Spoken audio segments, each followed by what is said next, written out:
वालेकुम स्टूडेंट्स। बेटा उम्मीद है आप खैरियत से होंगे। तो बच्चों आज हम बायोलॉजी का एक बहुत ही इंटरेस्टिंग टॉपिक पढ़ने जा रहे हैं जिसका नाम है हिस्ट्री ऑफ क्लासिफिकेशन। तो बेटा साइंसदानों ने जानदारों की स्टडी को आसान बनाने के लिए इन्हें ग्रुप्स में तकसीम कर दिया। आइए देखते हैं कि सिलसिला शुरू कैसे हुआ और इसकी तारीख क्या है। तो बेटा सबसे पहले एक यूनानी फिलोसफर अरस्तु यानी एरिस्टोटल ने जानदारों को फर्स्ट टू क्लासिफाई ऑर्गेनिज्म, जानदारों को क्लासिफाई करने की या उनको तकसीम करने की कोशिश की।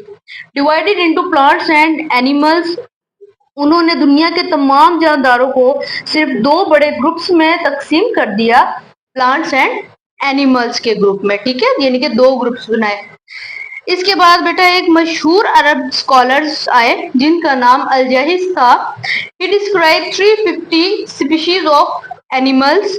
उन्होंने जानदारों पर गहरा मुताला किया और जानदारों की 350 इकसाम के बारे में तफसील से लिखा। He wrote specifically about the life of ants.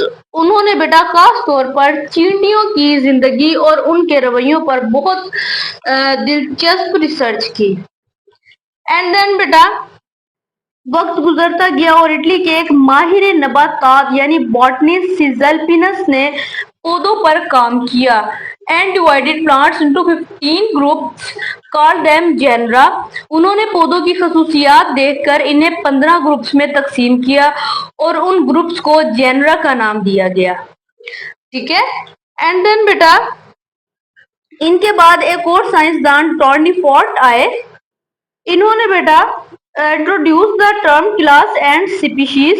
उन्होंने क्लासिफिकेशन को मजीद आसान बनाने के लिए बायोलॉजी में दो अहम टर्म्स को इंट्रोड्यूस करवाया जिन्हें आज हम क्लास यानी क्लासिफिकेशन और स्पीशीज कहते हैं। ठीक है, एंड देन बेटा अब बारी आती है क्लासिफिकेशन के बादशाह कार्ल लिनियस की। बेटा ही क्रिएटेड टैक्सोनॉमिक हायरार्की। उन्होंने जानदारों को तरतीब देने के लिए एक पूरा निजाम बनाया जिसे हम टैक्सोनॉमिक हायरार्की कहते हैं। ठीक है, ही डिवाइड द 5 लेवल्स टू सब ग्रुप्स।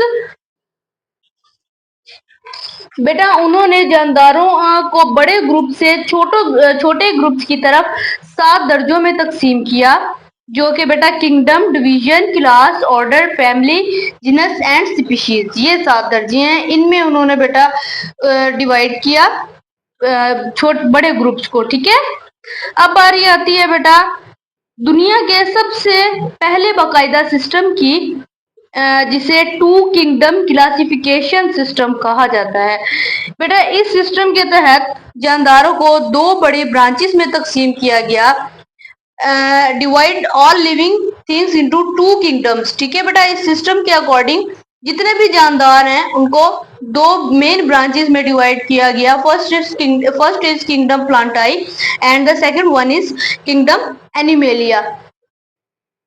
बेटा किंगडम प्लांटाइज में वो तमाम जानदार रखे गए जो ऑटोट्रॉफिक थे। ऑटोट्रॉफिक बेटा उन जानदारों को कहते हैं जो अपनी खुराक खुद बना सकते हैं। ठीक है, और बेटा पौधों के साथ साथ उस दौर में बैक्टीरिया और फंजाई को भी इस ग्रुप में डाल दिया गया था।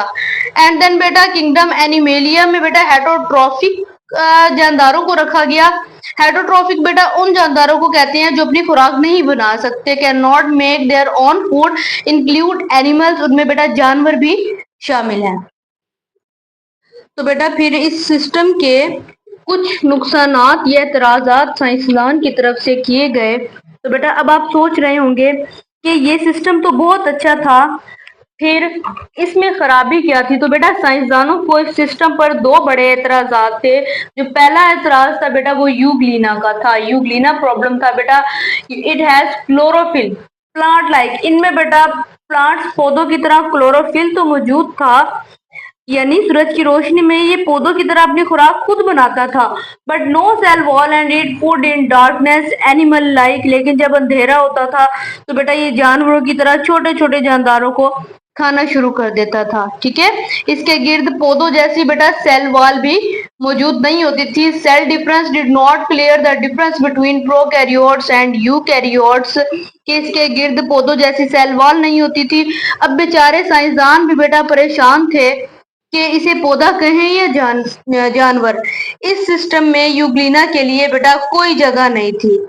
ठीक है, दूसरा बड़ा मसला बेटा प्रोकैरियोट्स और यूकैरियोट्स का था। For Euglena like organism and bacteria, इस सिस्टम में बेटा वाज़ेह फर्क नहीं किया गया था कि कौन सा जानदार प्रोकैरियोट्स यानी बगैर वाज़ेह न्यूक्लियस का है और कौन सा बेटा यूकैरियोट्स यानी जिसका न्यूक्लियस वाज़ेह है वो कौन सा है। उन्होंने बेटा बैक्टीरिया जैसे सादा जानदारों को भी पौधों के साथ ही रख दिया था, जो कि बेटा गलत था। इसलिए बाद में इस सिस्टम को भी मुस्तरिद किया गया और नए सिस्टम्स बनाए गए। मुस्तरिद मीन रिजेक्ट कर दिया गया। बट बेटा fungi still kept in kingdom प्लांटाई, लेकिन जो फंजाई थी बेटा उसको अभी तक किंगडम प्लांटाई में ही रखा हुआ था।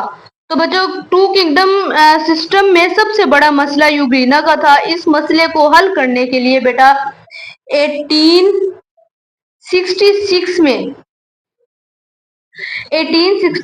में बेटा एक जर्मन साइंसदान आए जिनका नाम अर्नस्ट हाइकल था, इंट्रोड्यूस प्रोटिस्ट। उन्होंने बेटा कहा कि पौधों और जानवरों के अलावा एक तीसरा किंगडम होना चाहिए, जिसका नाम उन्होंने किंगडम प्रोटिस्टा रखा। उन्होंने बेटा यूग्लिना और बैक्टीरिया जैसे जानदारों को इस नए किंगडम में डाल दिया। एंड देन बेटा इस सिस्टम का एक मसला था, इस सिस्टम में भी बेटा एक बड़ी गड़बड़ रह गई थी, जिस पर फिर ऑब्जेक्शन हुई साइंसदानों की। Fungi resembles plant but not autotrophic, कि फंजाई जो है बेटा उन्होंने कहा कि फंजाई को भी अभी पौधों के साथ ही रखा हुआ था। अब दूसरे साइंसदानों ने एतराज किया कि फंजाई पौधों जैसी तो बिल्कुल नहीं होती, ना तो ये पौधों की तरह अपनी खुराक खुद बना सकती है। ठीक है, fungi absorb food and have chitin in cell walls and not cellulose, ना तो बेटा ये अपनी खुराक खुद बना सकती है बल्कि ये खुराक जज्ब करती है, और इसकी सेल वॉल भी सेलुलोज जैसी नहीं होती बल्कि काइटन से बनी होती है। इसलिए बेटा ये सिस्टम भी फेल हो गया। ठीक है, एंड देन बेटा अब साइंसदान मजीद आगे बढ़े 1925 में। ठीक है, 1925 में ई चैटिन ने दूसरा अहम अल्फाज मुतारिफ करवाया, यानी प्रोकैरियोट्स यानी बगैर वाज़ेह न्यूक्लियस वाले जानदार जैसे बैक्टीरिया, और यूकैरियोट्स यानी वाज़ेह न्यूक्लियस वाले जानदार। इंट्रोड्यूस टर्म प्रोकैरियोट्स यानी प्रोकैरियोट्स मीन्स के बगैर वाज़ेह जिनका न्यूक्लियस वाज़ेह ना हो, शो ना हो रहा हो, उन्हें प्रोकैरियोट्स कहते हैं। Example bacteria. And then eukaryotes जिनका न्यूक्लियस वाज़ेह हो रहा हो, उनमें plants, animals, fungi and protist शामिल। अब इसके बाद 1969 में एक अमेरिकी साइंसदान आए जिनका नाम रॉबर्ट विटेकर था। ठीक है, ही introduce 5 kingdom system based on 2 things. उन्होंने बेटा बायोलॉजी का सबसे मशहूर 5 किंगडम सिस्टम पेश किया। उन्होंने जानदारों को 2 बुनियादों पर क्लासिफाई किया। फर्स्ट इज सेलुलर ऑर्गेनाइजेशन, जानदार पर प्रोकैरियोट्स यानी कि prokaryotic unicellular and eukaryotic multicellular. Unicellular means के एक सेल वाला, एंड देन मल्टीसेलुलर मीन्स बहुत से सेल वाला। एंड देन बेटा मोड्स ऑफ न्यूट्रिशन यानी कि खुराक कैसे हासिल करता है कोई जानदार। बेटा फोटोसिंथेसिस जो है प्लांट करते हैं, सूरज की रोशनी से अपनी खुराक बनाते हैं।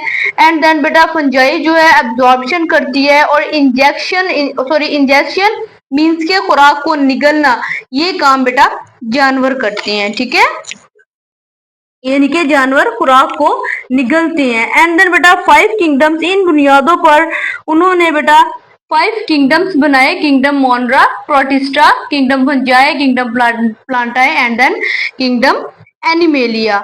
एंड देन बेटा अब बारी थी मॉडिफिकेशन की, यानी कि तब्दीली की। ठीक है, तो बेटा 1988 में दो खवातीन फीमेल साइंटिस्ट साइंसदान जो मार्गुलस और श्वार्ट्ज थे, ठीक है, इस सिस्टम को और बेहतर उन्होंने सिस्टम को और बेहतर किया। उन्होंने सेल की बनावट और खुराक के साथ साथ जानदारों की जेनेटिक्स को भी इस सिस्टम में शामिल किया, ठीक है। दे मॉडिफाइज द विटैकर सिस्टम, जो विटैकर्स का सिस्टम था उसमें उन्होंने थोड़ी सी तब्दीली की by adding the genetics along with cell structure and nutrition. अब बारी आ जाती है बेटा थ्री डोमेन्स की, थ्री डोमेन क्लासिफिकेशन। बेटा आखिर में एक 1970 साइंस में एक और साइंसदान आए जिनका नाम कार्ल बूस था, ठीक है। He divided organism into three domains higher than kingdom level। उन्होंने कहा कि किंगडम से भी बड़ा एक दर्जा होना चाहिए जो कि डोमेन का है। उन्होंने तमाम जानदारों को तीन डोमेन्स में तकसीम कर दिया या डिवाइड कर दिया, ठीक है। डिफरेंसेस इन राइबोसोमल आरएनए, उन्होंने जानदारों के राइबोसोमल आरएनए की बनावट को देखा जो सब में मुख्तलिफ थी, ये डिफरेंट थी। अब बारी आ जाती है बेटा इन थ्री डोमेन्स की। उन्होंने पूरी दुनिया के जानदारों को तीन बड़े डोमेन्स में डिवाइड कर दिया। डोमेन आर्किया, एंशिएंट बैक्टीरिया, यानी कि बेटा इस डोमेन में बहुत पुराने और सख्त माहौल में रहने वाले बैक्टीरिया शामिल थे। एंड देन बेटा डोमेन बैक्टीरिया, ट्रू बैक्टीरिया, इस डोमेन में बेटा आम पाए जाने वाले बैक्टीरिया मौजूद थे। एंड देन बेटा यूकैरिया, all eukaryotes, for example protist, fungi, animals and plants, इसमें तमाम यूकैरियोट्स आ गए जैसे कि प्रोटिस्टा, फंजाई, पौधे, जानवर एटसेट्रा। उम्मीद है बेटा आपको इस टॉपिक की समझ आई होगी। इंशाल्लाह मिलते हैं नेक्स्ट लेक्चर के साथ, तब तक के लिए अपना ख्याल रखिएगा। Thank you, Allah Hafiz.